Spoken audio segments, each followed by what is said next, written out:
we struggle with the mind in most cases. This subtle sense, it's not something that you see, you can perceive with your eyes, but existence is uh, evident by its mere functioning. And what is its function? Its function is to, what we say in Sanskrit, is sankalpa vikalpa, to accept and reject. And because of its tendency to shut off and open up very sporadically and randomly, it means that we can't trust it. Like the Bhagavad Gita explains, that this subtle sense is something that can be your friend or it can be your enemy. So when we talk about mindlessness, it means that your mind is more or less directing you towards stupidity, causing directionlessness. It's fueled by ego. And generally, when we talk about mindlessness, it means you don't have a finger on the future. It's a little more immediate gratification, stimulation that's sudden, spontaneous. It doesn't require planning. So, however, when the mind is a little disciplined through connecting with the intelligence, a good brain substance, then it can become our friend.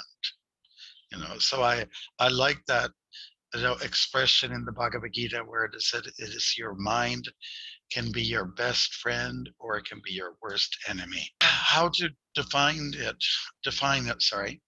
I would say it's like a vessel, a subtle vessel that stores many impressions, desires, oftentimes of a selfish nature, and also sometimes of a selfless nature.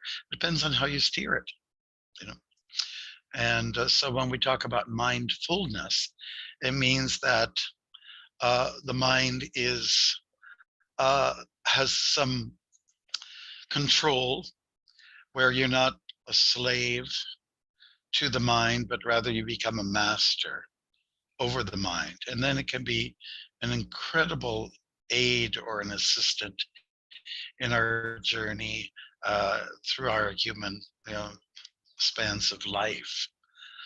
So to be mindful means to be full of positive thoughts of a divine nature, progressive, long-term benefit, not short-term, which is more in the field of mindlessness, where you act kind of spontaneously out of modes of passion and ignorance, and it's just you're interested in immediate stimuli.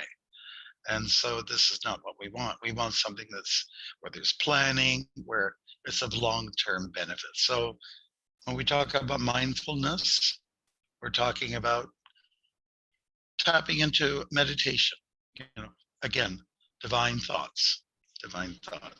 And that is something that we need to happily impose upon ourselves. It doesn't always come so natural, because if you do everything somewhat natural, it can lead you to forbidden places. Let's put it that way. Mindfulness is just something that's becoming a constant practice. And for people who are on a spiritual path, it usually means they have their focus on higher powers, those that are beyond our ability to comprehend sometimes.